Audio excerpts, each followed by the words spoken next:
Welcome to Marathon Champions, the podcast where running legends Benji Durden, Bill Rogers, and Ron Tabb share their timeless wisdom on marathon training and inspire listeners with their wealth of experience. These champions continue to impact the running world today. Dean, when did you decide to hang it up? Because you didn't run the 88 trials, did you? No, I was still on contract with Adidas through 86, but I was trying to start a full-time career, after the Olympic, especially after Philly half marathon. Because the Philly half marathon, I ran 102.14. I just wanted to see if, was I capable of doing a sub 211, at the time without running the marathon.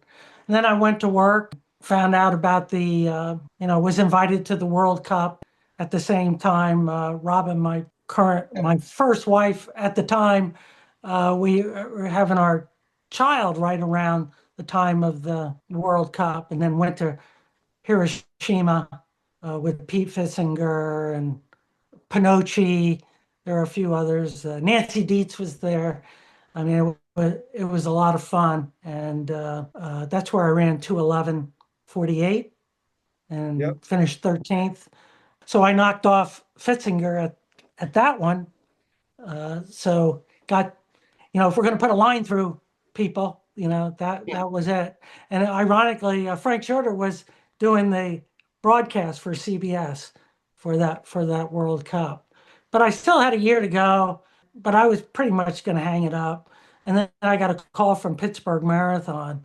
We'd like you to come. I go, well, I'm not really in great shape, as good a shape as I once was. I was still running, but not at elite level that I was running in Eugene. I was in Florida at the time, in Ponte Vedra, Florida. So he said, well, I'll offer you $10,000 to show. And I go, well, I just got better. And I ended up winning and get a $25,000 purse. And then Adidas had an incentive for that race in my contract. Great. So how much was the incentive? That's a good payday, dude. That thing was about $5,000, something like that. So you got like $40,000. Yeah, for that one race. Woo. And that's when I had Allison, she was 1 year old at that time, got up on the podium with her, and that was it. Just walked away. That's a good way to end up as a winner. And but man, it was 90 degrees that day. Yeah, those are hard.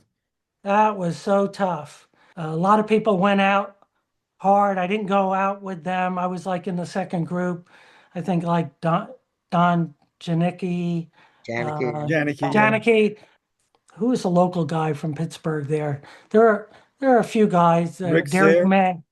Yeah, Rick Sayre, Derek May. They started coming back. And then when I saw that, it's like I did what I did in Honolulu. I just put a big surge on around 16 miles and separated myself. That was enough to, I got a big gap on everybody, and then just maintain that gap all the way. Thank goodness. Like the last 5 miles were downhill. Yeah, there was only 3 people under 220. Oh, people were being hospitalized.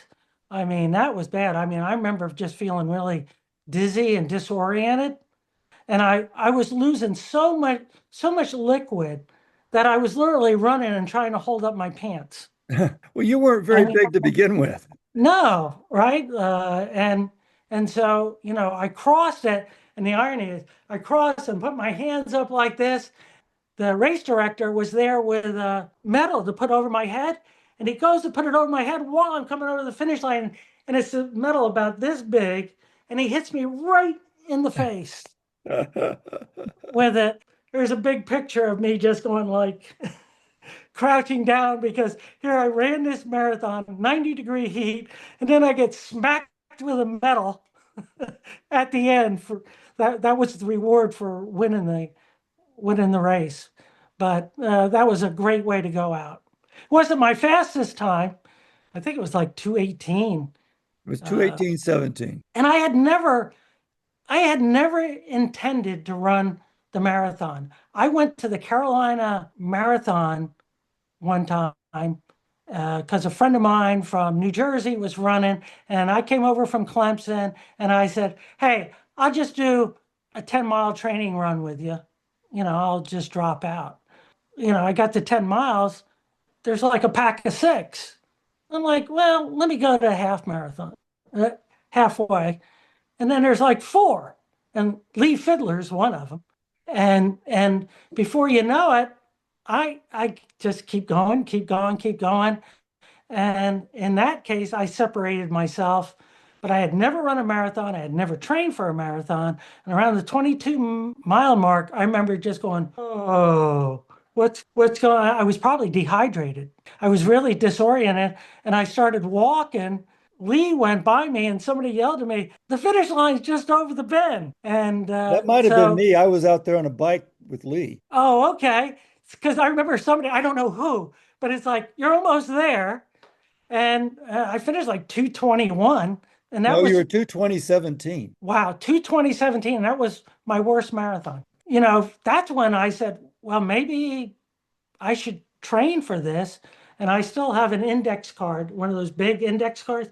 And I wrote down, it was just putting in mileage, 10, 8, 10, 8. From then on up to Boston. When I got to Boston the week before, I got a call from Larry DeFreitas, who was their Adidas promotional head. And he said, I heard you were running. He went to high school with my dad. Talk about a small world. That is crazy. Right? Yeah. So we were chatting. He said, well, come on up to Boston. We're going to be in the Sheridan, is it? Where the finish line was? What year? The old finish line. This was 79. 79. Yeah. So I went up there, and he gave me a pair of shoes.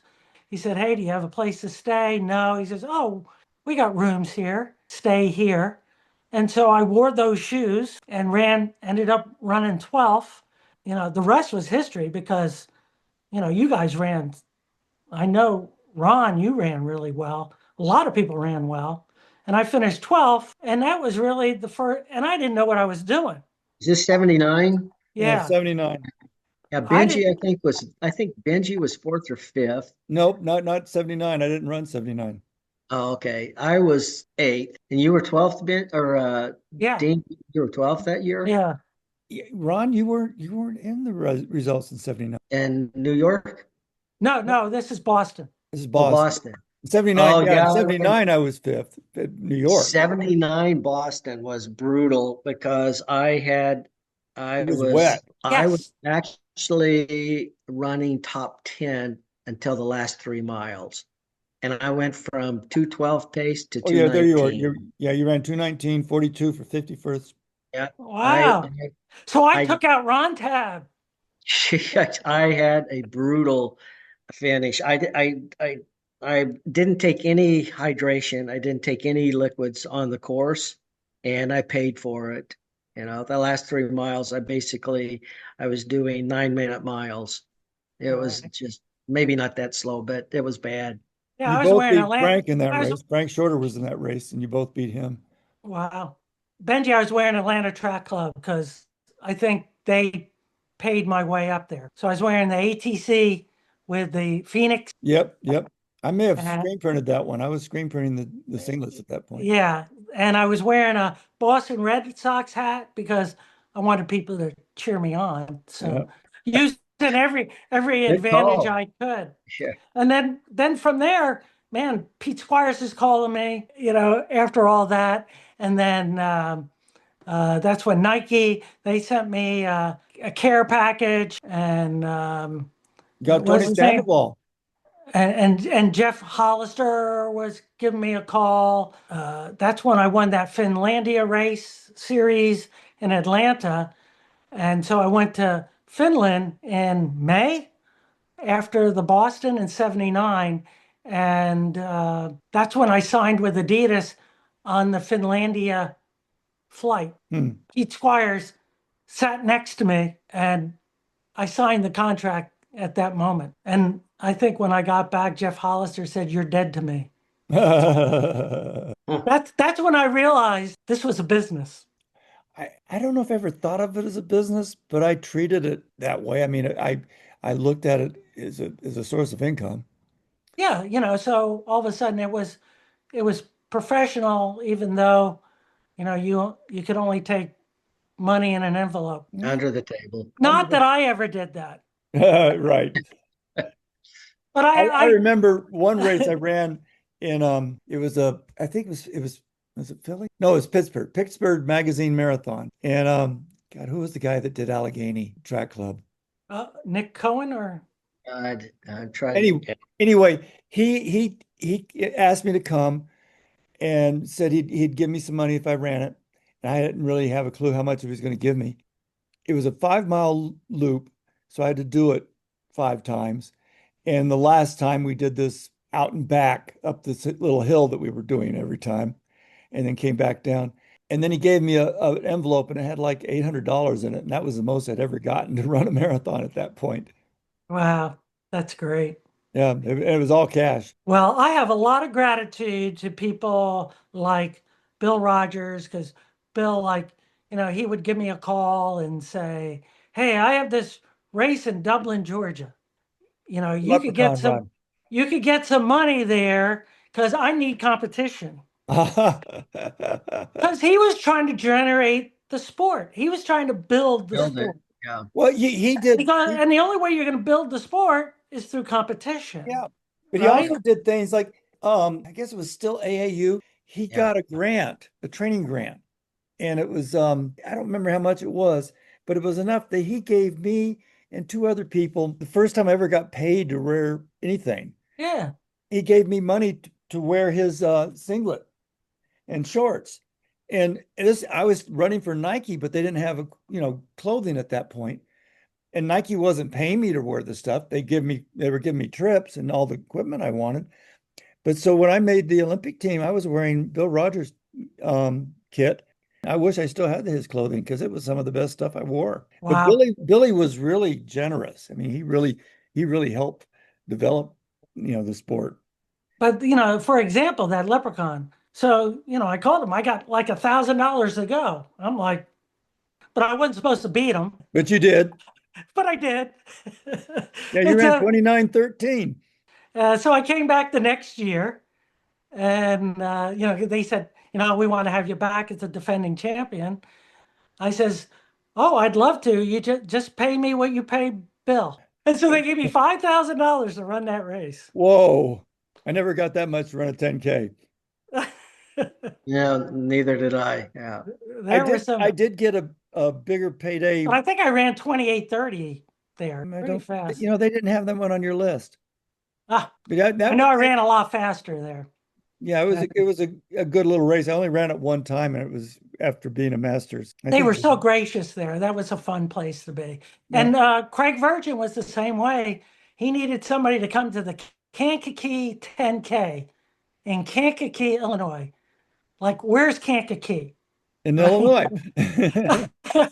So I show up, it's like in the middle of these cornfields, and I got paid a handsome sum, but he destroyed me. That wasn't even close. He only beat you about 18 seconds. That's not being destroyed.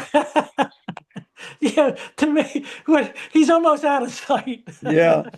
Yeah, but he was a stud. But I was a sacrificial lamb, right? Yeah. Well, I used to, when he was in Atlanta, he used to convince me to come and do track sessions with him. And essentially I was his, target for like half at 400.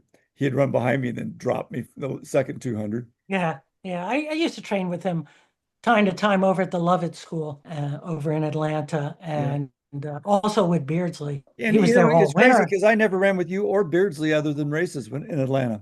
Well, we were over there, and I got him. There's different stories. The bottom line is coach at in Boston, Squires called me and he said, "Hey, is there?" He'd like, he said, "Are you still running?" I said, "Well, I'm working, and then I try to run." He says, "Well, Dickie Beardsley wants to come down.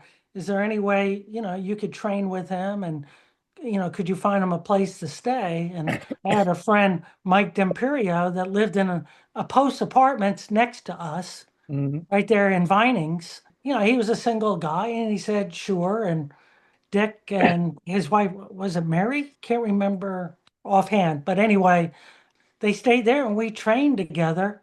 But I was working, like working. So I'm getting up early in the morning to train with him, and after work. That was that was tough. We had such a good time. And I remember one time I was like going, man, it's like windy and rainy. And I said to Dick, I'm going to pass.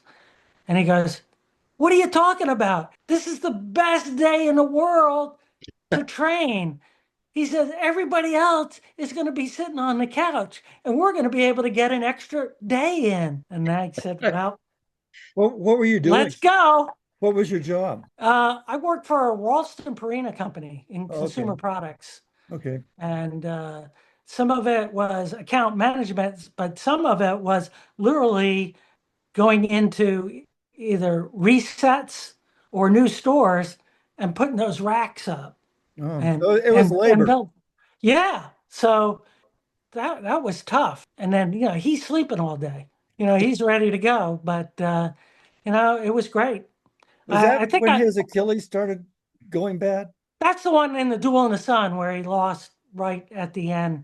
And we were training together. I Oh, mean, no, no, no. I'm talking about he and I were using the same massage therapist at the Atlanta Athletic Club.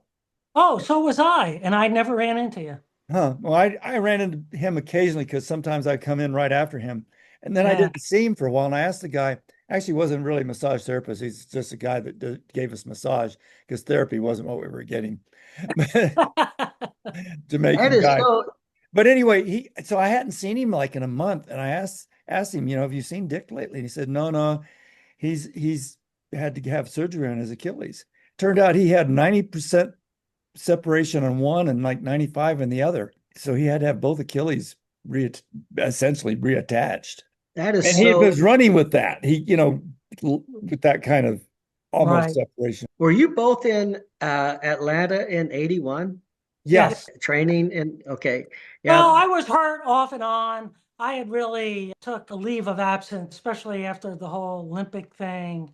It's like Well, you I realize was, that, things don't always work out. And, I was just going to go about my life. And then, that's back when you read newspapers. And then before you know it, I'm like reading Runner's World and this guy wins this marathon. And I'm like going, damn, I could have done that, and I'm doing that. And I remember, Robin saying, don't go through your whole life saying woulda, shoulda, coulda. yeah. If you want to do it, let's sell everything in Atlanta. Let's go out to Eugene and do it right. What And made you, what and made you and go? but here's one thing I got to throw in. So I called Bill Dillinger. Well, Pete Squires called Bill. Then Mhm. I talked to Bill, and Bill said, "Don't come." Why? And I said, "No, I want to train." He says, "Don't come." He says, 99% of the people say they're coming out here and they don't last 2 weeks and they go home. Well, we tented across the United States and got to Eugene, kind of trained on my own in the beginning there just to get acclimated. And then when I got more serious mindset, then he started building a program for me. In the beginning, he used to have like three groups. He had the Ron Tab, Alberto, Jimmy Hill, Centrowitz, Clary group. Then there was his Second group. middle group, Yeah. right, which were really good runners, but they were mostly at University of Oregon. And then there was this third tier. And to make a long story short, I moved from the third to the second to the first in a matter of a couple of weeks. He didn't want to move me up there until he didn't tell me that at the time, but I want to see if this guy's going to stick around. Once he knew I was serious and committed, he put his commitment into it. Did you save any of the workouts that he would write out by hand? Because I kept, Yes, yeah, I kept mine. And it was I think it's a photocopy. I don't know if I have the original. because Alberto and I always had the same workout. Wow. Yeah, he would always put Al and Ron. So, and I kept them. I'm just going, but because I never ever imagined being in that kind of in a conversation with someone like Alberto Salazar. We had, it was before you were there. We had some unfreaking believable workout, 23-minute 5K or 5 milers Mile. on, mid 23s. I'm going, this is 6 o'clock in the morning. We're running that. It's just insane. Sub 440 miles at faster than I what people are running races in. You should post some of those. I think I haven't ever seen one. I'll I'd have go. to find it somewhere. I know I have it somewhere, but Yeah, I'll go I look don't. for them. Yeah, because it would be pretty interesting for people to just look at what insane workouts that Bill had us doing.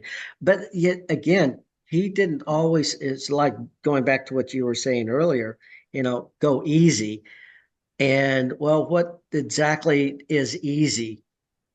Because, some runners, it's 7-minute pace.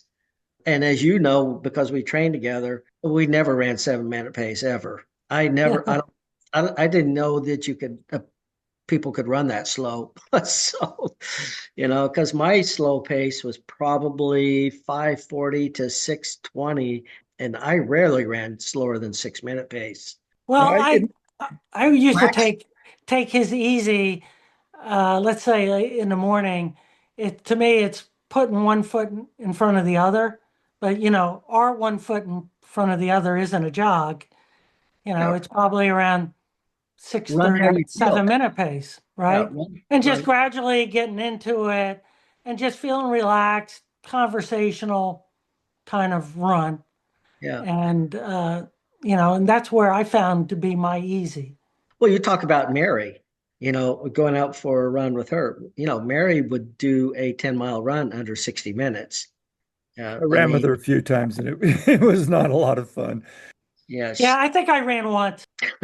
So, I don't think I can handle that. But the greatest learning. Oh, I think Benji, you'd appreciate this because I remember when I was at Atlanta Track Club, and I remember Arthur Lydiard came into town, Yep. I remember. and he wrote a schedule for me because I was still at Clemson as a graduate assistant, and I remember he wrote something up for me, and we had a couple of conversations, and he was trying to hook me up with some race directors and that.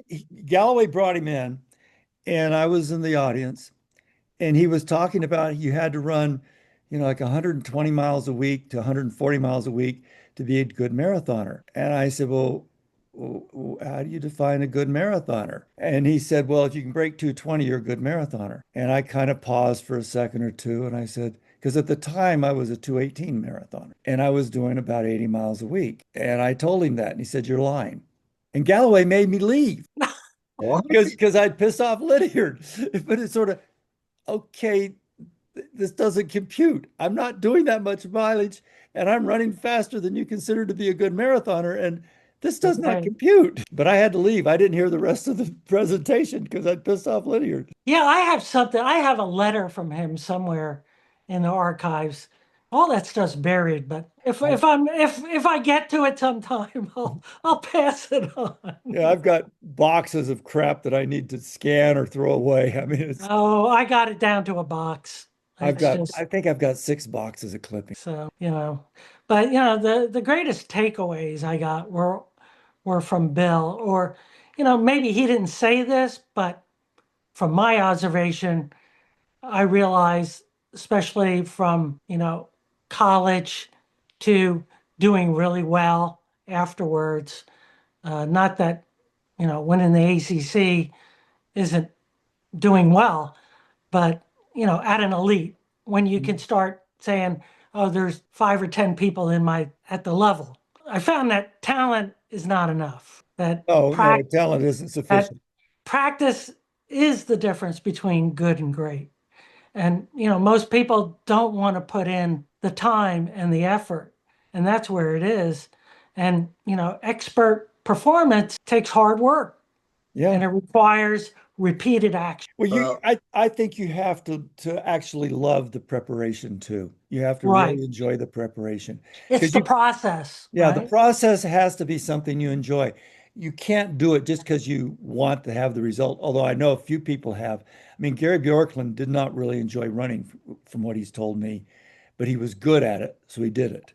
And as Right. soon as he wasn't as good as he wanted to be, he quit and he never ran again.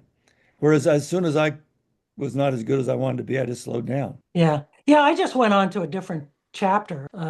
But one of the other takeaways I got is about focus, that you have to break it into manageable parts. And I thought that's what was huge about the Oregon system, that there was a process and a procedure and a methodology. It made sense. And it was broken into 21-day cycles. Every workout had a purpose, where sometimes maybe before that, I'm getting in runs and stuff, but Mm. everything was purposeful, and for a reason.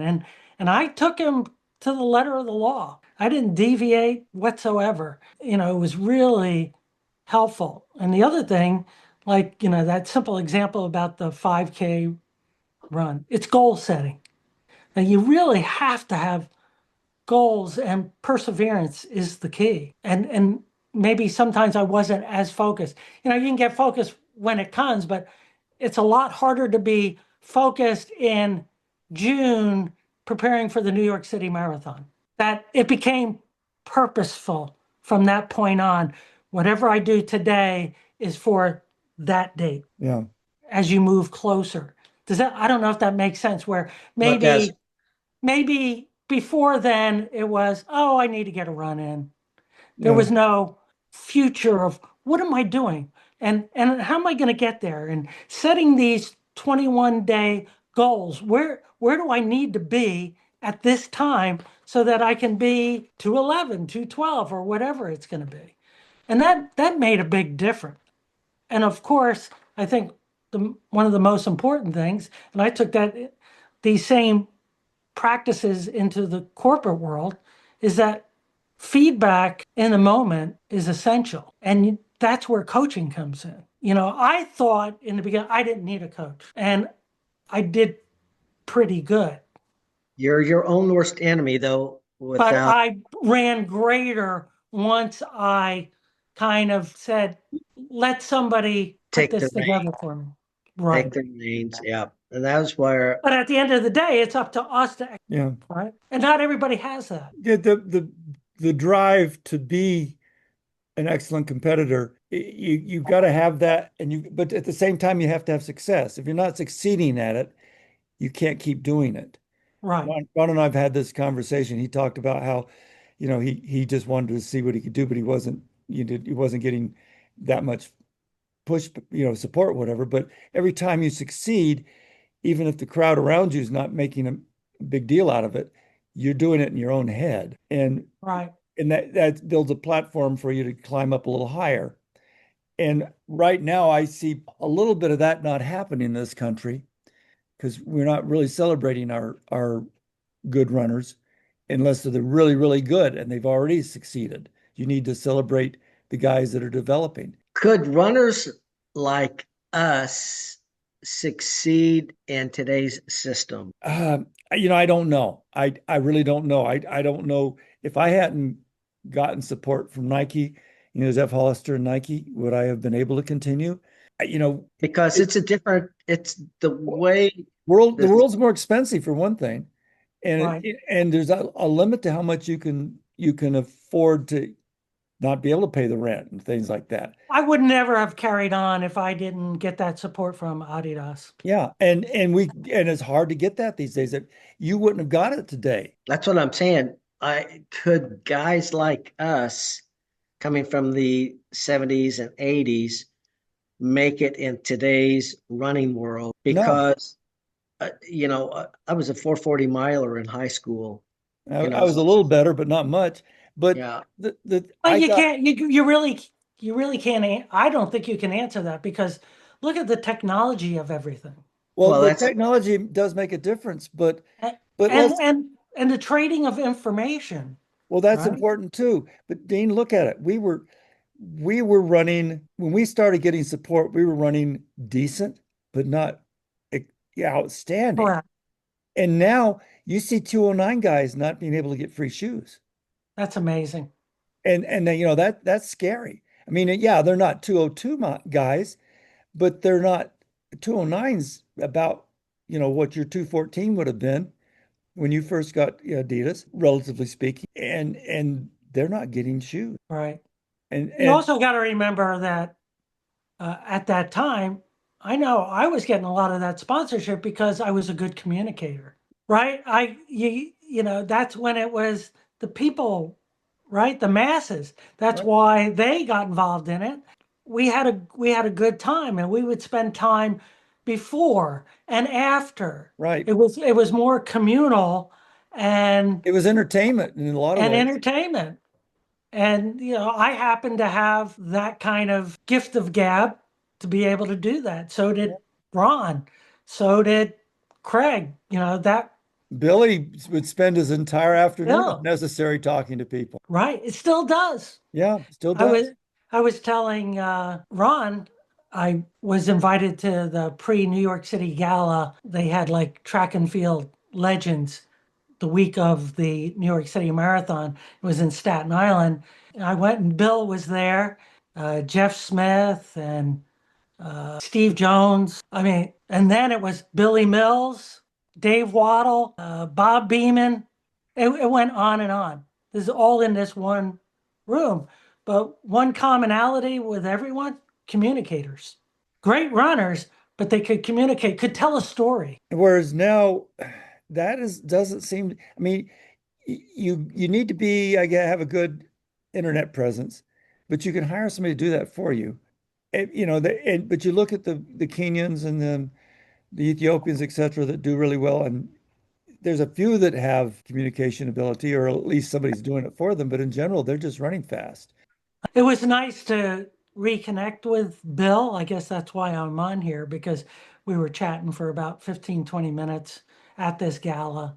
And it was great. And it's amazing how, lasting impressions, like he sees me across the room and, it's like, whoa. And it's like, Dean. And then his first impression was, man, you were a floater. And I'm like, Bill, what's a floater? He said, you ju- you were just, he said, I just like watching you. You just had this gait. And my question out to you, which I thought was one of the most flattering things I've ever heard, because I never thought of something like that. And it's amazing someone at that level, how they have this, muscle memory of all their competitors and styles. And, the other thing he said, and don't run against you in hot weather.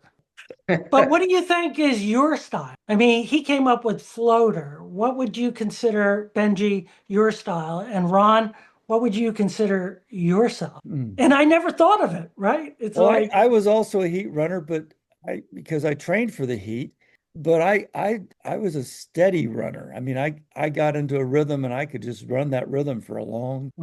That I think, but all three of us, that was us. We could run at a rhythm for a long time. Yeah, I Uh, mean, I was obviously light on my feet because I weighed 116 pounds. I was the heaviest of the three of us. I was Yeah. 145. Well, you think about guys like Cardon, John, yeah. John Lodwick. I think of those two as being kind of the exception to the rule because most of the guys were under 140. Benji, I think you said you were 142 or so. 145. Wow. Somebody convinced me that, I think it might have been Joe Catalano. Anyway, convinced me to lose weight because they felt like I'd run faster and ended up running slower. I got down to like 135 and I was just flat. Wow. I've built heavier. I mean, I've got more muscle mass and I just, I ran it kind of from power as opposed to from floating. There are a few people like that. There was a study, Phil Sparling, a physiologist that I knew, and somebody else was involved. Anyway, they did a study and compared me to Derek Clayton and Salazar. And There you go. I the agree. thing is we all were physically about the same. And I didn't run as fast as them. One, I wasn't as crazy as Clayton, who just would go out and grind and grind and grind and grind and grind. And that's why he ran so fast, I think. As well as I didn't have the coaching that Salazar had. I don't know if I'd have prospered under that, approach or not. But, physiologically, we weren't that much different. Yeah. But we were exceptions because, like you said, Ron, most of the really, really good marathoners are kind of short and thin, really thin. I had Meb and Larry Ross and I were at lunch about a year ago. We were discussing the physiological similarities of the runners. You know, what do the runners today, you know, what do they look like? I found this really interesting because Larry goes 5'6", 116, and I'm going, that was exactly what I was. Yeah, so that's the average. I was 5'9", 116. Yeah, so Yeah. you're even Well, thinner. there's only one guy I know skinnier than you, Chris Fox. Ah, Remember? yeah. Yeah, Yeah. remember He was Chris? taller too. Tall. Yeah. He was like 9 foot tall and weighed 110 or something. So, but not being facetious, but I think Chris was like 6'1", 6'2", and he was like 110 pounds though. Yeah, he Wow. was thin. Yeah. He was not really good at a marathon, I don't believe. No, he was a 5K guy. Yeah. Yeah.